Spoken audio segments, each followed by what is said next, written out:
बुकवाईज with विशालमध्ये तुमचं स्वागत आहे. आज आपण एका अशा पुस्तकाबद्दल बोलणार आहोत जे आपल्या मनातल्या एका प्रतिमेला अक्षरशः हादरा देतं. ती प्रतिमा आहे संत तुकारामांची. म्हणजे विचार करा, तुकाराम म्हटलं की आपल्या डोळ्यासमोर काय उभं राहतं? टाळ मृदंगाचा गजर, पंढरीची वारी, विठ्ठलाच्या भक्तीत तल्ली झालेला एक शांत, सहनशील संत. पण आज आपण ज्या पुस्तकावर बोलणार आहोत ते या प्रतिमेच्या खूप पलीकडे जातं. डॉक्टर आ. साळुंखे यांचं विद्रोही तुकाराम हे पुस्तक सांगतं की ही प्रतिमा अर्धवट आहे. तुकाराम केवळ भक्तीत रमलेले संत नव्हते, तर ते त्या काळातील अन्यायी व्यवस्थेच्या विरोधात उभे राहिलेले एक प्रखर विचारवंत होते, एक समाजसुधारक आणि एक विद्रोही होते. चला, या पुस्तकाच्या आधारे तुकारामांची ही नवी ओळख करून घेऊया. बंद करत नाहीत. ते त्यांना त्यांच्या काळाच्या म्हणजे त्या विशाल पटावर पाहतात. त्यावेळची सामाजिक, राजकीय, आर्थिक परिस्थिती काय होती, सामान्य माणूस कसा जगत होता, या सगळ्याच्या संदर्भात ते तुकारामांच्या अभंगांचा अर्थ लावतात. त्यामुळे त्यांचा विद्रोह हा फक्त देवधर्मातील दांभिकतेपुरता मर्यादित राहत नाही, तर तो मानसिक गुलामी, जातीय विषमता आणि माणसाला माणूस म्हणून जगू न देणाऱ्या सत्तेविरुद्धचा एल्गार ठरतो. बरोबर. म्हणजे तुकारामांच्या शब्दांची खरी धार समजून घ्यायची असेल तर ते शब्द कोणत्या काळात आणि कोणत्या परिस्थितीतून आले हे पाहणं आवश्यक आहे. तर मग सुरुवात तिथूनच करूया. डॉक्टर साळुंखे तुकारामांना विद्रोही का म्हणतात हे समजून घेण्यासाठी आपल्याला आधी 17व्या शतकातल्या महाराष्ट्रात डोकावून पाहावं लागेल. कसा होता तो काळ? तो काळ प्रचंड अस्थिर होता आणि सामान्य माणसासाठी तर अत्यंत वेदनादायी होता. राजकीयदृष्ट्या महाराष्ट्र भरडला जात होता. एका बाजूला मुघल सत्तेचा दबाव वाढवत होता, तर दुसरीकडे आदिलशाही आणि निजामशाही या सगळ्याचा भार कोणावर पडत होता? सामान्य रयतेवर. गावागावातले पाटील, देशमुख, कुलकर्णी यांसारखे वतनदार महसुलाच्या नावाखाली शेतकऱ्यांना अक्षरशः पिळून काढत होते. सामंती कर इतके वाढले होते की शेत पिकूनही शेतकऱ्याच्या हाती काहीच उरत नव्हतं. दुष्काळ, कर्जबाजारीपणा आणि उपासमार हे त्या काळाचे एक प्रकारे वास्तव होतं. हे झालं राजकीय आणि आर्थिक शोषण. पण यापेक्षाही भयंकर होती ती सामाजिक विषमता. बरोबर. जात व्यवस्था इतकी क्रूर होती की ती माणसाला जन्मावरूनच त्याचं स्थान ठरवून टाकायची. शूद्र, अतिशूद्रांना तर माणूस म्हणून जगण्याचा हक्कच नाकारला होता. शिक्षण घेण्याचा, शस्त्र बाळगण्याचा किंवा संपत्ती जमवण्याचा अधिकार तर दूरच, पण साधं देवळात जाऊन देवासमोर उभं राहण्याचाही अधिकार नव्हता. म्हणजे ज्या देवाच्या नावाने समानतेच्या गोष्टी केल्या जायच्या, त्याच देवाच्या मंदिरात माणसामाणसात भेद केला जात होता. अगदी बरोबर. आणि याच पार्श्वभूमीवर डॉक्टर साळुंखे एक मूलभूत प्रश्न विचारतात की अशा परिस्थितीत जिथे सगळीकडून कोंडी झाली आहे, तिथे एका सामान्य शेतकरी व्यापारी कुटुंबात जन्मलेला माणूस, ज्याच्या हातातनं तलवार आहे ना कोणती सत्ता, तो व्यवस्थेविरुद्ध इतका मोठा वैचारिक लढा कसा उभारू शकला? याचं उत्तर साळुंखे देतात की परिस्थितीच विद्रोहाची जननी होती. त्या काळातला धर्मसुद्धा सामान्य माणसाच्या बाजूने नव्हता. तो म्हणजे कर्मकांडांचं प्रदर्शन, ब्राह्मणी श्रेष्ठत्व सिद्ध करण्याचा अट्टाहास आणि वेद शास्त्रांच्या ज्ञानावर एका विशिष्ट वर्गाने मक्तेदारी गाजवण्याचा प्रकार होता. आणि मला वाटतं ही सामाजिक परिस्थिती समजून घेतल्यावर तुकारामांच्या वैयक्तिक आयुष्याकडे पाहिलं की हा विद्रोह त्यांच्या आत कसा पेटला असेल याचं चित्र अधिक स्पष्ट होतं. त्यांचा जन्म देहूमध्ये एका शेतकरी आणि सावकारी करणाऱ्या कुटुंबात झाला. पण त्यांनी बालपणापासून जे पाहिलं ते फक्त दुःख होतं. भयंकर दुष्काळ, ज्यामुळे घरातली गुरंढोरं मेली, व्यवसायात प्रचंड नुकसान झालं, कुटुंबावर कर्जाचा डोंगर उभा राहिला. त्यांची पहिली पत्नी आणि मुलगा तर अण्णाअण्ण करून त्यांच्या डोळ्यादेखत मरण पावले. हे फक्त ऐकणं नाही, तर हे त्यांनी स्वतः भोगलं होतं. आणि हाच वैयक्तिक संघर्ष, ही वेदना त्यांच्या आध्यात्मिक क्रांतीचं बीज ठरली. डॉक्टर साळुंखे इथे एक खूप महत्त्वाचा मुद्दा मांडतात. सामान्यपणे लोक आयुष्यात दुःख आलं की त्यापासून सुटका मिळवण्यासाठी म्हणजे पळ काढण्यासाठी देवाकडे जातात. पण तुकारामांनी दुःखापासून पळ काढला नाही, त्यांनी दुःखालाच सामोरं जाऊन त्यातच सत्य शोधण्याचा प्रयत्न केला. त्यांच्यासाठी देव म्हणजे आकाशात बसलेली सुखदुःख देणारी कोणती तरी अज्ञात शक्ती नव्हती, तर या वेदनेत, या संघर्षात जो आतून धीर देतो, जी चेतना साथ देते, तो होता देव. त्यांनी दुःखालाच आपलं शस्त्र बनवलं आणि समाजाच्या दुःखाला वाचा फोडली. म्हणजे त्यांची भक्ती ही एक प्रकारची पळवाट नव्हती, तर वास्तवाला भिडण्याची एक ताकद होती. हे खूपच वेगळं आहे. पण तरीही विद्रोही संत हा शब्द अनेकांना जरा टोकाचा वाटू शकतो. कारण तुकारामांची भक्ती तर समतीची आणि प्रेमाची होती. मग त्याला थेट विद्रोह म्हणणं कितपत योग्य आहे? साळुंखे या शब्दाचं समर्थन कसं करतात? खूप चांगला प्रश्न आहे. साळुंखे सांगतात की तुकारामांचा विद्रोह हातात शस्त्र घेऊन केलेला नव्हता. तो शब्दांचा आणि विचारांचा विद्रोह होता. आणि तो 3 स्तरांवर स्पष्ट दिसतो. पहिला आणि सर्वात थेट हल्ला होता तो धार्मिक कर्मकांडांवर आणि ब्राह्मणवादावर.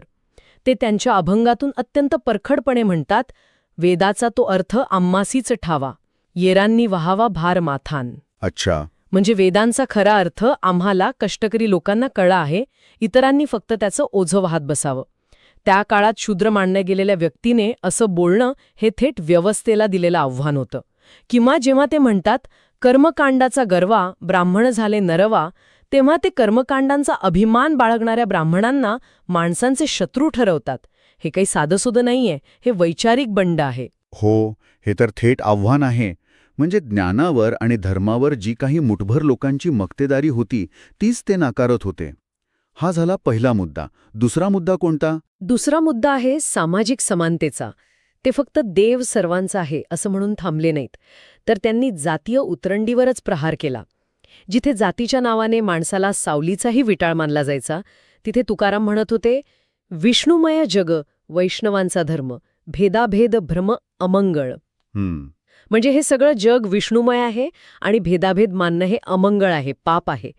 त्यांनी भक्तीला जात, वर्ण, लिंग या सगळ्याच्या पलीकडे नेऊन ठेवलं. त्यांनी सांगितलं की देवाला पोचण्याचा मार्ग सर्वांसाठी खुला आहे. त्यासाठी कोणत्याही मध्यस्थाची गरज नाही. एक मिनिट, म्हणजे हे फक्त टीकेपुरतं मर्यादित नव्हतं. ते तर धर्म आणि देव या मूलभूत संकल्पनांनाच नव्याने मांडत होते. हे तर खूपच क्रांतिकारी आहे. अगदी बरोबर. आणि हाच तिसरा आणि सर्वात महत्वाचा मुद्दा आहे. त्यांनी संस्थात्मक धर्मालाच आव्हान दिलं.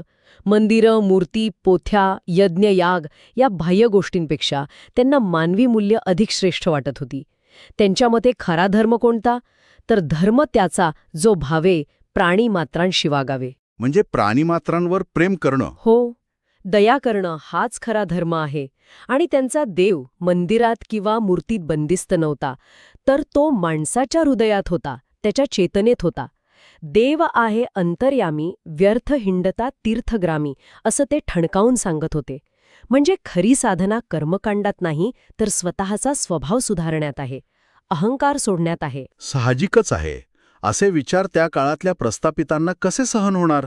ज्यांची दुकानदारी धर्माच्या नावावर चालली होती, त्यांना तर हे विचार खूप धोकादायक वाटले असणार. त्यांना प्रचंड विरोध झाला असणार. झालाच. आणि तो विरोध अत्यंत हिंसक होता.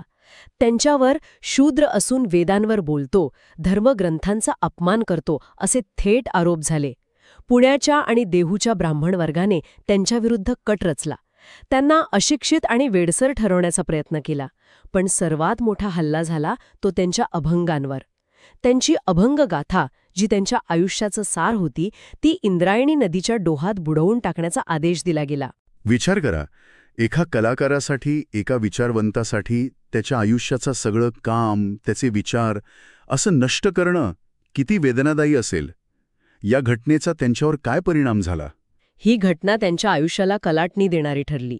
सामान्य माणूस या परिस्थितीत खचून गेला असता, पण तुकारामांनी हार मानली नाही. ते 13 दिवस नदीच्या काठावर बसून राहिले, अन्नपाणी त्यागलं. असं म्हणतात की 13व्या दिवशी त्यांच्या गाथा पाण्यावर तरंगून वर आल्या. आता ही घटना चमत्कार असो वा नसो, पण यातून एक गोष्ट सिद्ध झाली. सत्तेच्या दडपशाहीने तुकारामांचे विचार संपले नाहीत, उलट ते अधिक लोकप्रिय झाले. या संघर्षामुळे त्यांची विद्रोही शक्ती अधिक प्रखर झाली. म्हणजे सत्तेचा हा डाव त्यांच्यावरच उलटला. आणि म्हणूनच त्यांचे अभंग हे केवळ काव्य किंवा भक्तिगीतं नाहीत, तर ते एका आंदोलनाचं शस्त्र आहेत, असं साळुंखे म्हणतात. हो, कारण ते लोकांच्या जगण्याबद्दल बोलत होते. त्यांनी ढोंगी साधूबाबांवर, जे धर्माच्या नावाखाली लोकांना लुटत होते, त्यांच्यावर अत्यंत परखड टीका केली. दुसरीकडे गरिबी, शोषण आणि समाजातील दुःख याबद्दल त्यांनी अत्यंत प्रामाणिकपणे लिहिलं, कारण ते स्वतः त्या वेदनेतून गेले होते. बरोबर. आणि याच कारणामुळे सामान्य शेतकरी, कामगार, स्त्रिया आणि बहुजन समाजाने त्यांना आपलं मानलं. कारण तुकाराम त्यांच्या भाषेत, त्यांच्या वेदना आणि त्यांच्या स्वाभिमानाबद्दल बोलत होते. एका अर्थाने त्यांनी अध्यात्मात लोकशाही आणली. त्यांनी श्रमाला आणि कष्टाला पवित्र मानलं, जे त्या काळातल्या धार्मिक विचारांच्या पूर्णपणे विरोधात होतं. तर या सगळ्या चर्चेचा सार पाहिला तर डॉक्टर साळुंखे एक अत्यंत महत्त्वाचा विचार आपल्यासमोर ठेवतात. ते म्हणतात की तुकारामांना केवळ संत म्हणून एका चौकटीत बंद करणं हा त्यांच्यावर एक प्रकारचा अन्याय आहे. ते त्याहीपेक्षा मोठे होते. ते क्रांतिकारक आणि समतावादी विचारवंत होते. ती नव्हती, ती सामाजिक समानतेची एक जाहीर घोषणा होती. त्यांनी कर्मकांड आणि पुरोहितशाही नाकारून सांगितलं की देव म्हणजे दुसरी तिसरी कोणी नसून मानवी नैतिकता आहे. आणि सगळ्यात महत्त्वाचं म्हणजे समाजातील जातवर्चस्वाला निर्भयपणे शब्दांनी आव्हान देणं हे त्यांचं सर्वात मोठं आणि क्रांतिकारी काम होतं. आणि हे तर फक्त पुस्तकाच्या पहिल्या भागाचं विश्लेषण आहे. पुढे या पुस्तकातून तुकारामांचे विचार अजून सखोलपणे उलगडत जातात. जर तुम्हाला हे विश्लेषण आवडले असेल आणि असेच सखोल विषय सोप्या भाषेत समजून घ्यायचे असतील तर कृपया बुकवाईज विथ विशाल चॅनलला लाईक, शेअर आणि सबस्क्राईब करा. तुमचा पाठिंबाच आम्हाला प्रोत्साहन देतो. पुढच्या भागात आपण या पुस्तकाच्या दुसऱ्या भागावर चर्चा सुरू करू. पण जाता जाता एक विचार नक्की करा. तुकारामांनी त्या काळात ज्ञानावरची मक्तेदारी नाकारली. आजच्या काळात जिथे इंटरनेटमुळे माहितीचा महापूर आला आहे आणि ज्ञानावर कोणाचीही मक्तेदारी आढळलेली नाही, तिथे तुकारामांचा खरे ज्ञान म्हणजे काय या विचाराचा आपण आजच्या संदर्भात कसा अर्थ लावू शकतो याचा विचार करायला हरकत नाही. आपण मागच्या भागात तुकारामांचा काळ, त्यांची बंडखोर अभंगरचना आणि डॉक्टर साळुंखे यांच्या विश्लेषणाची सुरुवात पाहिली. आता आपण या चर्चेच्या दुसऱ्या आणि खरं सांगायचं तर सगळ्यात स्फोटक भागात प्रवेश करत आहोत. हो, स्फोटक हा शब्द अगदी योग्य आहे. कारण साळुंखे यांच्या मते पुस्तकाचा हा दुसरा भाग म्हणजे एखाद्या बौद्धिक वादळासारखा आहे. वादळ. हो, इथे तुकारामांची सामाजिक चेतना थेट राजकीय आणि जातीय प्रश्नांना भिडताना दिसते. हे विचार नुसते टोकदार नाहीत, तर ते त्या काळाच्या व्यवस्थेचा मुळावर घाव घालणारे आहेत. बरोबर. म्हणूनच आपण ह्या भागाची सुरुवात करण्यापूर्वी आपण नेमक्या कोणत्या वादळी मुद्द्यांना हात घालणार आहोत हे समजून घेऊया. कारण हे मुद्दे केवळ ऐतिहासिक नाहीत, तर ते आजही तितकेच महत्त्वाचे आहेत, नाही का? अगदी. पहिला आणि सर्वात मोठा हादरा म्हणजे जातव्यवस्था. तुकारामांनी जातव्यवस्थेवर फक्त टीका केली नाही, तर त्यांनी ती एक प्रकारे नाकारली. पण त्यांनी हे कसं केलं हा पहिला मुद्दा. दुसरा मुद्दा आहे ब्राह्मणवाद. ही संकल्पना फक्त ज्ञानाच्या मक्तेदारीपुरती मर्यादित होती का, की त्याचा संबंध सत्तेशी आणि श्रमाच्या शोषणाशी होता? तुकारामांनी या मक्तेदारीला कसं आव्हान दिलं? आणि याच शोषणाच्या मुद्द्यावरून आपण तिसऱ्या महत्वाच्या संकल्पनेकडे येऊ, ती म्हणजे श्रम. तुकारामांसाठी कष्ट किंवा मेहनत म्हणजे केवळ पोट भरण्याचं साधन नव्हतं. अच्छा. तर ती एक प्रकारची पूजा होती, स्वाभिमान होता. साळुंखे तर त्यांच्या विचारात आधुनिक समाजवादी विचारांची बीजं पाहतात. समाजवादी विचारांची बीजं, हे तर खूपच रंजक आहे. आहेच. त्याचबरोबर स्त्रियांबद्दलची त्यांची भूमिका. त्या काळात जिथे स्त्रीला मोक्षाच्या मार्गातील अडथळा मानलं जायचं, तिथे तुकाराम तिच्या श्रमाचं कौतुक करतात, तिला मानवी पातळीवर समजून घेतात. हो. हे किती क्रांतिकारक होतं. आणि या सगळ्याच्या मुळाशी आहे त्यांची देवाची संकल्पना, बरोबर? हो, म्हणजे त्यांचा देव देवळातल्या दगडात नाही, तर माणसाच्या आत आहे. मग जर देव आत असेल तर बाहेरच्या कर्मकांडांची, मध्यस्थांची, पूजा अर्चांची गरजच काय?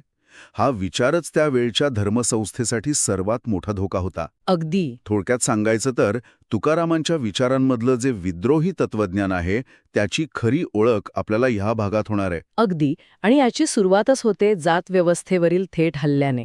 वारकरी संप्रदायात समतेची भाषा होती, पण साळुंखे एक महत्वाचा फरक दाखवून देतात. काय फरक आहे तो? ज्ञानेश्वर किंवा नामदेवांपेक्षा तुकारामांची भाषा जास्त थेट, जास्त निर्भीड आणि जास्त हल्ला करणारी आहे. ते केवळ समानतेबद्दल बोलत नाहीत, तर विषमतेच्या कारणांवरच बोट ठेवतात. थांबा, पण वारकरी संप्रदायात तर सगळे समान मानले जातात ना. मग ज्ञानेश्वर किंवा नामदेवांपेक्षा तुकाराम इतके वेगळे आणि थेट कसे ठरतात? साळुंखे याबद्दल काय सांगतात? खूप महत्वाचा प्रश्न आहे. साळुंखे सांगतात की फरक आक्रमकतेचा आहे. इतर संतांनी समतेचा पुरस्कार केला, पण तुकारामांनी जातीय वर्चस्वाला थेट आव्हान दिलं. अच्छा. जेव्हा तुकाराम म्हणतात, काय ललाटी लिहिले, जातीपाती पुसूनी टाकिले, तेव्हा ते फक्त नशिबाला दोष देत नाहीत.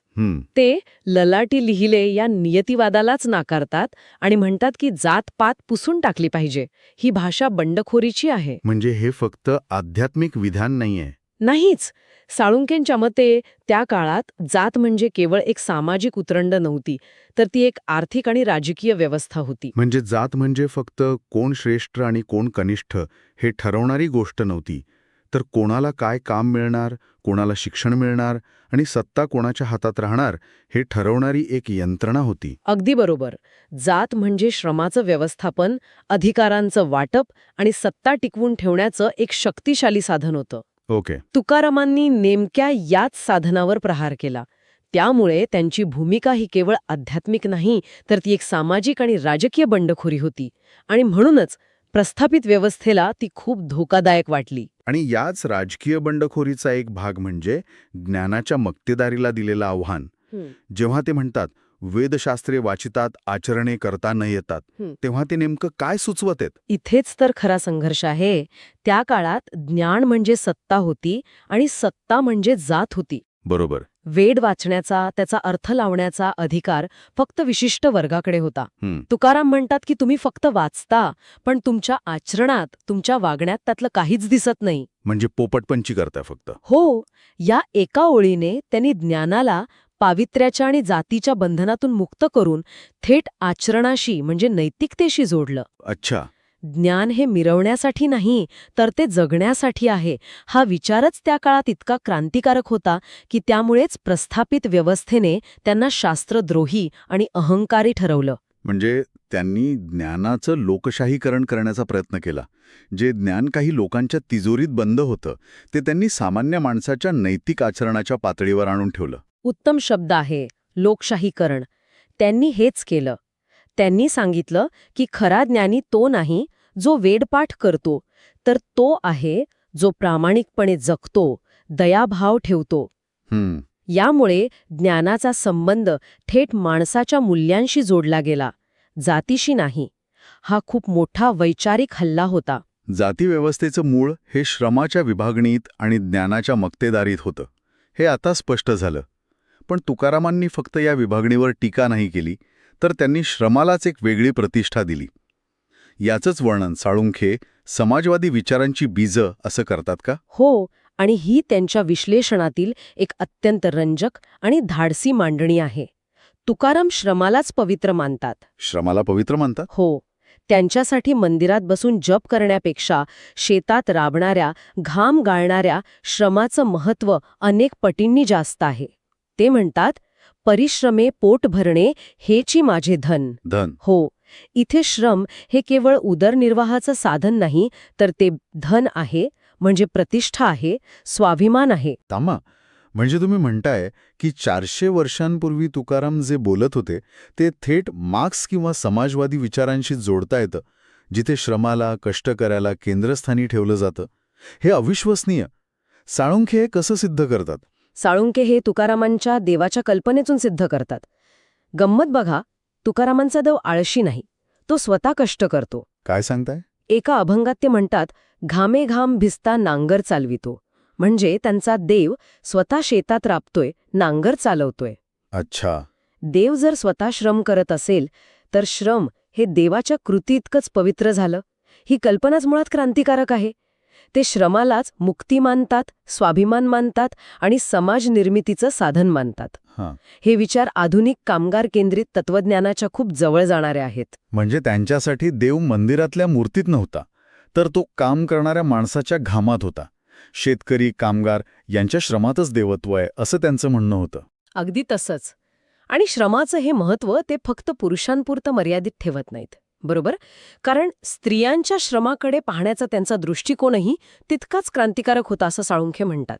हो, याच मुद्द्यावर मला यायचं होतं. कारण अनेक संत आणि धार्मिक ग्रंथ स्त्रियांना एकतर उद्धाराची वस्तू मानतात किंवा मोक्षाच्या मार्गातील अडथळा. तुकारामांची भूमिका इथे पूर्णपणे वेगळी कशी ठरते? इथे तुकाराम त्यांच्या काळाच्या अनेक योजनेपुढे जाऊन विचार करतात. त्यांच्या विचारात स्त्री ही केवळ एक भोगवस्तू किंवा अडथळा नाही, तर ती एक स्वतंत्र चेतना आहे, ती श्रमवीर आहे. श्रमवीर. हो, आणि घराची, पर्यायाने समाजाची अर्थव्यवस्था सांभाळणारी एक अत्यंत महत्वाची व्यक्ती आहे. साळुंखे इथे विशेषतः तुकाराम आणि त्यांची पत्नी अवलाबाई यांच्या नात्याचं खूप सुंदर विश्लेषण करतात. हे खरंच महत्वाचं आहे, कारण आपण नेहमी ऐकतो की अवलाबाई खूप भांडखोर होत्या, त्यांचं तुकारामांशी पटत नव्हतं. मग या संघर्षमय नात्यातून तुकारामांनी स्त्रीचं महत्त्व कसं ओळखलं? साळुंखे यावर काही भाष्य करतात का? करतात. आणि ते म्हणतात की याच संघर्षातून तुकारामांना जमिनीवरचं वास्तव समजलं. अवलाबाईंचा संसार चालवण्याचा संघर्ष, मुलांची काळजी, गरिबीतला तिचा राग, या सगळ्यातून तुकारामांना स्त्रीचं दुःख आणि तिच्या श्रमाचं महत्त्व जवळून पाहता आलं. म्हणजे ते हवेतल्या कल्पना मांडत नव्हते. अजिबात नाही. एका अभंगात ते म्हणतात, अवलाबाईचे श्रम देवही उचलतो नम्रपणे. विचार करा, एका स्त्रीच्या रोजच्या घरगुती कामाची, तिच्या श्रमाची इतकी मोठी स्तुती करणं, त्याला देवाहून श्रेष्ठ मानणं, हे त्या काळात अकल्पनीय होतं. म्हणजे त्यांनी स्त्रीच्या घरकामाला, जे आजही अनेकदा गृहीत धरलं जातं, त्याला एक प्रकारचं धार्मिक आणि सामाजिक महत्त्व दिलं. हो, त्यांनी तेच केलं. त्यांनी स्त्रीला कधीही पापी किंवा मोहाचा स्रोत मानलं नाही, जे अनेक धार्मिक ग्रंथांमध्ये सर्रास आढळतं. बरोबर. उलट तिच्या कष्टाला त्यांनी देवत्वाचा दर्जा दिला. म्हणूनच डॉक्टर साळुंके त्यांना सामाजिक स्त्रीवादी विचारधारेचे आरंभिक सूत्रधार असं म्हणतात. ते स्त्रीला एक माणूस म्हणून, एक कष्टकरी म्हणून पाहतात. आपण जात, श्रम, स्त्रिया या सामाजिक गोष्टींबद्दल बोललो, पण मला वाटतं या सगळ्या विचारांचं मूळ त्यांच्या देवाच्या संकल्पनेत सापडतं. कारण त्यांचा देव पारंपरिक देवळांतल्या देवासारखा नव्हता, असं साळुंखे म्हणतात. हा देव नेमका कसा होता? अगदी बरोबर. त्यांच्या सगळ्या सामाजिक क्रांतीचा उगम त्यांच्या आध्यात्मिक संकल्पनेत आहे. त्यांचा विठ्ठल किंवा देव हा दगडात नाही, तो माणसात आहे. तो भव्य मंदिरात नाही, तर तो शेतात धावतो, कष्टकऱ्याच्या दुःखात सोबत करतो आणि माणसाच्या भावनांमध्ये उतरतो. तुकाराम अगदी स्पष्टपणे म्हणतात, देव माझा मजमध्ये दगडात ना शोधुनी. म्हणजे देव ही बाहेरची कोणतीतरी शक्ती नाही, तर ती एक आंतरिक भावना आहे, एक मूल्य आहे. हो, देव म्हणजे आपल्या आत असलेली करुणा, सत्य, प्रेम आणि नैतिकता. अंतरंगी जो तोच देव माझा, ही त्यांची मध्यवर्ती संकल्पना आहे. अच्छा. आता याचा परिणाम काय होतो बघा. जर देव तुमच्या आतच असेल, तर त्याला शोधण्यासाठी बाहेर मंदिरात, तीर्थक्षेत्री जायची गरज काय? त्याला प्रसन्न करण्यासाठी पुजारी, ब्राह्मण अशा मध्यस्थांची गरज काय? याचा अर्थ ही एकच संकल्पना संपूर्ण धर्मसंस्थेच्या पायावरच घाला घालते. जर देव आत असेल तर बाहेरचा सगळा डोलारा निरर्थक ठरतो. हाच त्यांच्या विचारांचा खरा विद्रोही गाभा आहे का? अगदी बरोबर. हा विचारच प्रस्थापित धर्मसंस्थेसाठी सर्वात मोठा धोका होता. कारण यातून त्यांनी धर्माला संस्थात्मक चौकटीतून बाहेर काढून थेट वैयक्तिक नैतिकतेशी जोडलं. याच विचारातून त्यांनी बाह्य कर्मकांड आणि पूजा पद्धतींची अक्षरशः खिल्ली उडवली. मन नाही शुद्ध रूप मोठे पूजा, असं म्हणून त्यांनी दांभिकतेवर थेट प्रहार केला. आणि याच मुद्द्यावरून त्यांनी धर्मातील वर्गसंघर्षालाही हात घातला असणार नाही का? हो, त्यांनी प्रश्न विचारला की जर देव सर्वांचा आहे, तर देवपूजा आणि वेदपठनाचा अधिकार फक्त एकाच जातीकडे का? हा सरळ धर्मातील वर्गसंघर्षाला केलेला हल्ला होता. पोटासाठी, पैशासाठी देवाचा वापर करणाऱ्या भट्ट ब्राह्मणांवर त्यांनी अत्यंत कठोर शब्दात टीका केली आहे. त्यांच्या मते खरा धर्म हा कर्मकांडात नाही, तर माणसाच्या शुद्ध मनात आणि चांगल्या आचरणात आहे. म्हणजे त्यांचं अध्यात्म हे कोणत्याही कर्मकांडावर किंवा धार्मिक दडपशाहीवर अवलंबून नव्हतं.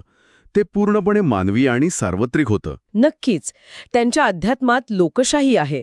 देवावर गरीब, शूद्र, स्त्री, दलित, शेतकरी अशा सर्वांचा समान हक्क आहे. अच्छा. त्यांच्यासाठी समता हेच सर्वोच्च दिव्यमूल्य आहे. अध्यात्म म्हणजे दुसरं तिसरं काही नसून मनाचं शुद्धीकरण, म्हणजे लोभ, अहंकार, मत्सर यांचा त्याग करणं. प्राणीमात्रांची दया हाची खरा कवडसा, हे त्यांच्या नैतिकतेचं सार आहे. ही नैतिकता तर युनिव्हर्सल आहे. हो, तिला कोणत्याही धर्माच्या लेबलची गरज नाही. हे खूप महत्वाचं आहे, कारण तुकाराम फक्त अध्यात्म बोलत नव्हते, तर ते आर्थिक शोषणावरही बोलत होते.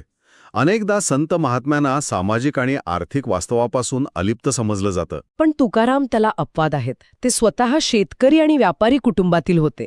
त्यामुळे त्यांना सावकारी, दुष्काळ, अन्यायकारक करप्रणाली आणि सामंती अत्याचार यांचा थेट अनुभव होता. सावकारा हाती जीव, पोटाला नाही डाव यांसारख्या अभंगांतून त्यांची वेदना आणि समाजातील आर्थिक विषमतेवरची चीड स्पष्ट दिसते. ते समाजातील आर्थिक दरीवर आणि शोषणावर थेट आणि बोचरी टिप्पणी करतात.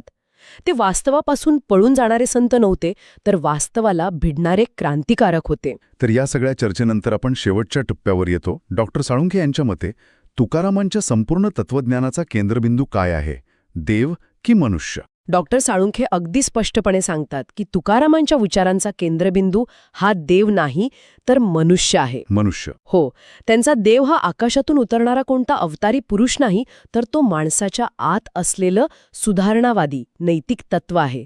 त्यांच्यासाठी प्रामाणिकपणा, श्रम, दया, करुणा यांसारखी मानवी मूल्य जगणं हाच खरा धर्म होता. बाकी सगळं व्यर्थ आहे. तर डॉक्टर साळुंखे यांच्या विश्लेषणाच्या या दुसऱ्या भागातून हे अगदी लख्खपणे स्पष्ट होतं की तुकाराम केवळ एक संत नव्हते, तर ते एक सामाजिक क्रांतिकारक होते. त्यांनी जात व्यवस्थेला हादरा दिला, स्त्रियांच्या आणि कष्टकऱ्यांच्या श्रमाचा सन्मान केला आणि देव माणसाच्या आत शोधून धार्मिक मक्तेदारीला आणि कर्मकांडांना थेट आव्हान दिलं. अगदी. म्हणूनच साळुंखे त्यांना विद्रोही तुकाराम म्हणतात. त्यांचं तत्वज्ञान हे केवळ व्यक्तिगत मोक्षासाठी किंवा परलोकासाठी नव्हतं, तर ते याच जगात एका समान, न्यायपूर्ण आणि मानव केंद्रित समाजाच्या निर्मितीसाठी होतं. खरंय. त्यांचे विचार 400 वर्षांनंतरही तितकेच ताजे, महत्वाचे आणि आपल्याला विचार करायला लावणारे आहेत. ही सखोल चर्चा ज्यांना आवडली असेल आणि ज्यांना अशाच प्रकारे पुस्तकांचं विश्लेषण ऐकायला आवडत असेल, त्यांनी बुकवाईज विथ विशाल या चॅनलला लाईक, शेअर आणि सबस्क्राईब करावं असं सुचवायला आवडेल. पुढच्या वेळी आपण या पुस्तकाच्या शेवटच्या भागावर बोलणार आहोत. नक्कीच. पण जाता जाता एक विचार सोडून जातो. तुकारामांनी 400 वर्षांपूर्वी ज्या सामाजिक समस्यांवर, जात, आर्थिक विषमता, स्त्रियांचे हक्क आवाज उठवला, त्याच समस्यांशी आज 21व्या शतकातही आपला समाज संघर्ष करतोय. यावरून आपल्या समाजाच्या प्रगतीबद्दल काय निष्कर्ष काढता येईल? नमस्कार. डॉक्टर साळुंखे यांच्या विद्रोही तुकाराम या ग्रंथावरच्या आपल्या सखोल चर्चेच्या या अंतिम टप्प्यात सर्वांचं स्वागत आहे. आत्तापर्यंत आपण तुकारामांच्या विचारांचे अनेक पैलू पाहिले, पण आज आपण त्यांच्या विचारांच्या कळसावर, त्यांच्या वारशाच्या सारावर बोलणार आहोत. या भागात लेखक तुकारामांची एक अशी ओळख करून देतात जी आपल्याला सहसा सांगितली जात नाही. म्हणजे तुकाराम केवळ एक संत किंवा भक्त कवी नाहीत, तर ते एका मोठ्या सामाजिक क्रांतीचे अग्रदूत आहेत. अगदी. हा भाग म्हणजे खरं तर या ग्रंथाचा सार आहे. डॉक्टर साळुंखे इथे अगदी स्पष्ट करतात की तुकारामांना समजून घेण्यासाठी विद्रोही हा शब्द समजून घेणं खूप गरजेचं आहे. बरोबर. कारण विद्रोह म्हटलं की आपल्या डोळ्यासमोर हिंसा किंवा विध्वंस असं काहीतरी येतं. हो, पण लेखकाला तो अर्थ अजिबात अभिप्रेत नाही. त्यांच्या मते तुकारामांचा विद्रोह हा एकाच वेळी अनेक आघाड्यांवर सुरू असलेला एक वैचारिक लढा होता.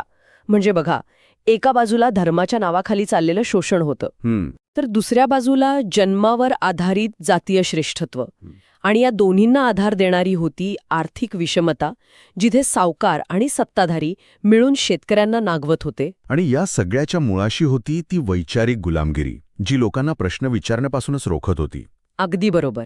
म्हणजे हा एक खूप मोठा, सर्वसमावेशक लढा होता. म्हणजे हे असं तुकड्या तुकड्यातलं बंडन होतं, तर संपूर्ण व्यवस्थेला दिलेलं एक वैचारिक आव्हान होतं. चला तर मग या शेवटच्या भागात तुकारामांच्या या क्रांतीच्या मुळाशी जाऊया आणि समजून घेऊया की त्यांचा आवाज 400 वर्षांनंतरही तितकाच महत्वाचा का वाटतो. सुरुवात त्यांच्या स्वभावापासून करूया.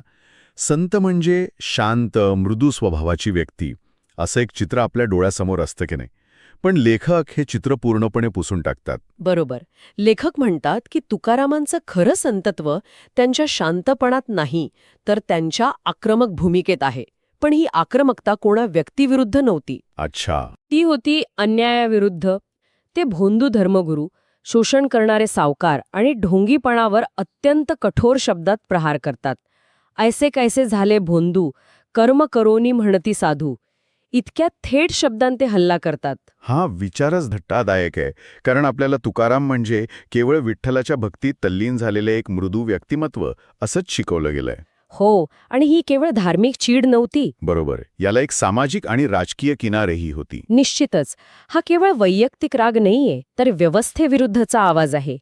त्यांचे संदेश खूप स्पष्ट आहेत. ते म्हणतात, देव दगडात किंवा मंदिरात नाही, तो माणसांच्या सेवेत आहे. जे का रंजले गांजले त्यासी म्हणे जो आपुले. तोची साधू ओळखावा, देव तेथेची जाणावा. अगदी. माणसाची श्रेष्ठता जन्मावरून नाही, तर त्याच्या गुणांवरून आणि कर्मावरून ठरते. धर्माच्या नावाखाली चालणारी आर्थिक लूट थांबली पाहिजे. आणि इथेच डॉक्टर साळुंखे एक अत्यंत महत्त्वाचा मुद्दा मांडतात. कोणता? ते म्हणतात की महात्मा फुले आणि डॉक्टर बाबासाहेब आंबेडकरांच्या सामाजिक क्रांतीची वैचारिक मुळं ती इथे तुकारामांच्या विचारात सापडतात. अरे वा, म्हणजे तुकारामांनी जी जमीन नांगरली त्यावरच पुढच्या चळवळींचं पीक उभं राहिलं. अगदी.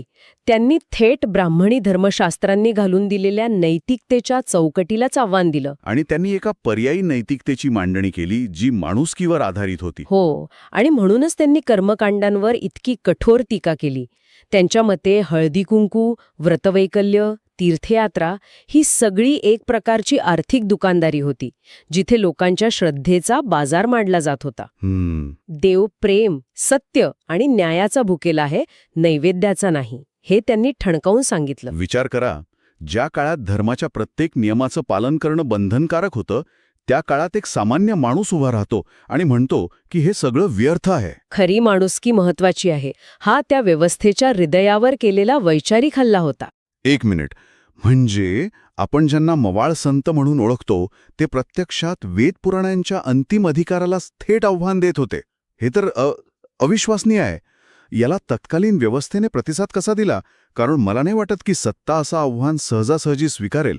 नाही, त्यांनी ते स्वीकारलंच नाही.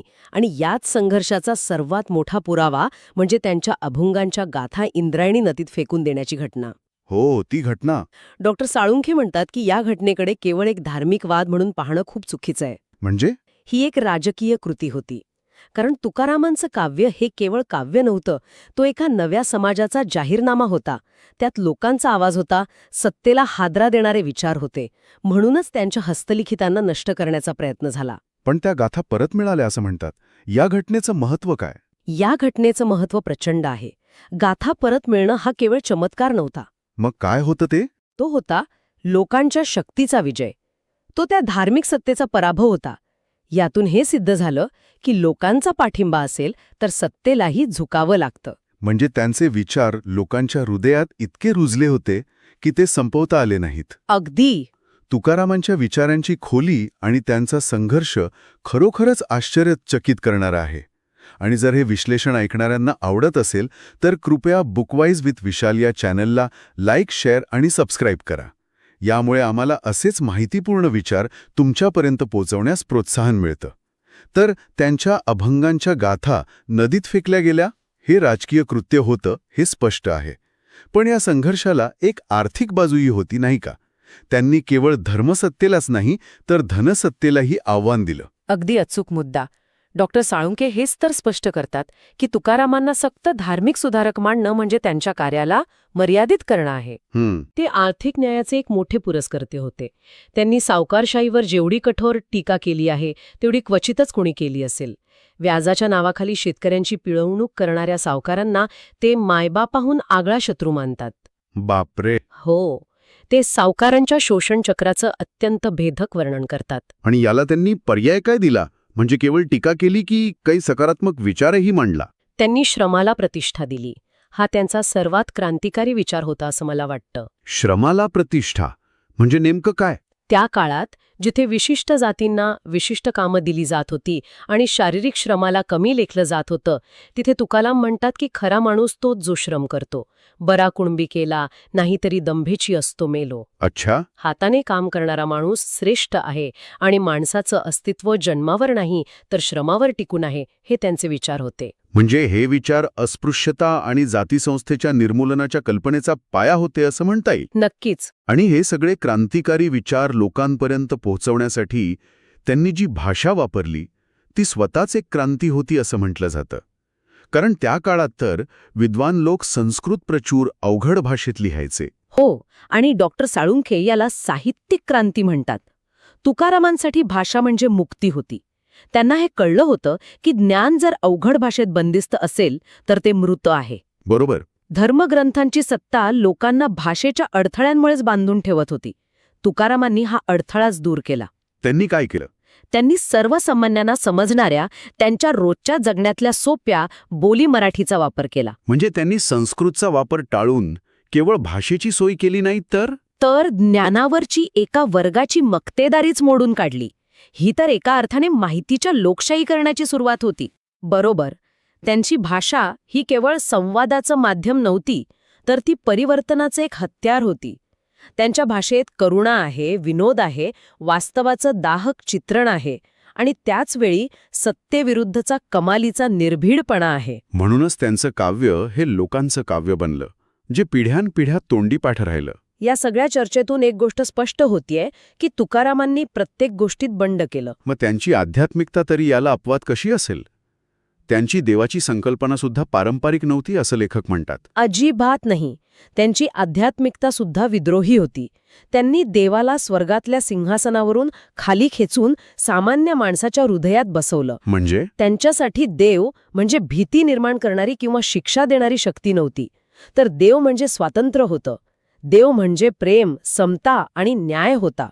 त्यांनी देवाचं वैकुंठ पृथ्वीवर आणलं आणि सांगितलं की माणसांची सेवा करणं हीच खरी भक्ती आहे. आणि स्वातंत्र्याच्या याच दृष्टिकोनातून त्यांनी स्त्रियांकडे पाहिलं असेल, कारण ज्या काळात स्त्रियांना दुय्यम स्थान होतं त्या काळात त्यांचे विचार कसे होते याबद्दल लेखक काय म्हणतात? हो, हा एक अत्यंत महत्वाचा मुद्दा आहे.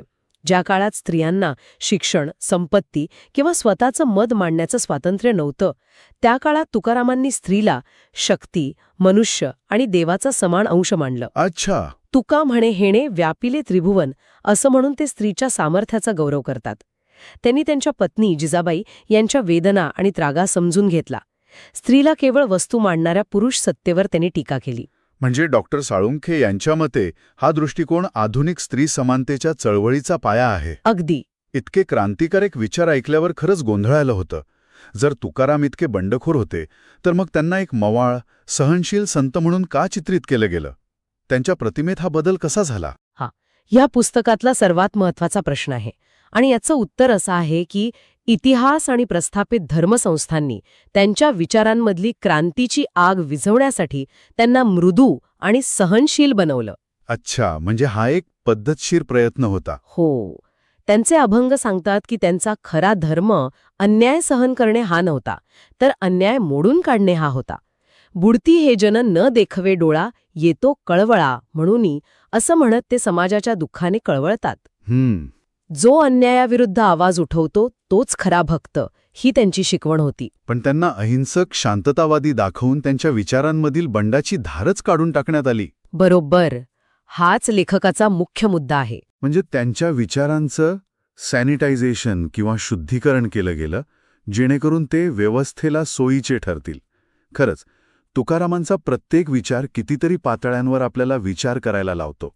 बुकवाईज विथ विशालला सबस्क्राईब करून अशाच वैचारिक मंथनाचा भाग नक्की बना.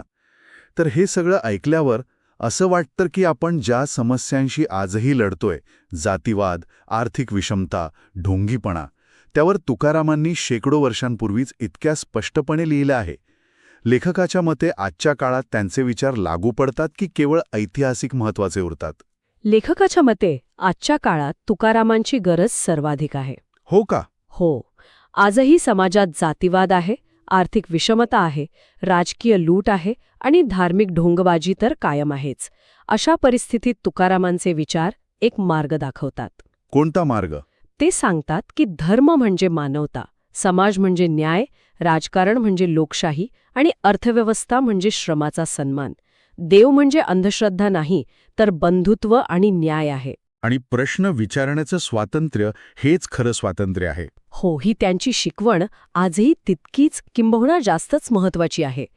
त्यांचा वारसा हे केवळ भजन कीर्तनपुरतं मर्यादित नाही, तर ते क्रांतीचं शस्त्र आहे आणि मानवी चेतनेचं जागरण आहे. तर डॉक्टर साळुंखे यांच्या विद्रोही तुकाराम या ग्रंथावरील या चर्चेतून एक गोष्ट सूर्यप्रकाशाइतकी स्पष्ट होते. कोणती? तुकाराम हे केवळ संत नव्हते, तर ते इतिहासातील एक धाडसी, बंडखोर आणि द्रष्ट विचारवंत होते. हो, आणि त्यांची अभंग गाथा ही सामाजिक न्यायाची एक चिरंतन घोषणा आणि मानवी समानतेचा धर्मग्रंथ आहे. आणि लेखकाच्या मांडणीनुसार तुकारामाचं शरीर संपलं असेल, पण त्यांचा विद्रोही आत्मा कुणालाही मारता आला नाहीये. तो आजही त्यांच्या अभंगांमधून जिवंत आहे. बरोबर. आणि यातून आजच्यासाठी एक विचार मनात येतो. कोणता? शोषणाचे आणि अन्यायाचे नवे प्रकार धारण केलेले या जगात तुकारामांचा तो विद्रोही आत्मा आज कुठे जिवंत आढळतो आणि त्याला योग्य दिशा कशी देता येईल हा एक खूप मोठा प्रश्न आहे ज्यावर आपण सगळ्यांनी विचार करायला हवा. ऐकणाऱ्यांना पुढच्या भागात कोणत्या पुस्तकाचा सारांश ऐकायला आवडेल, तुमच्या सूचना कमेंट्समध्ये नक्की कळवा. कदाचित तुमचं निवडलेलं पुस्तकच पुढच्या भागात असेल.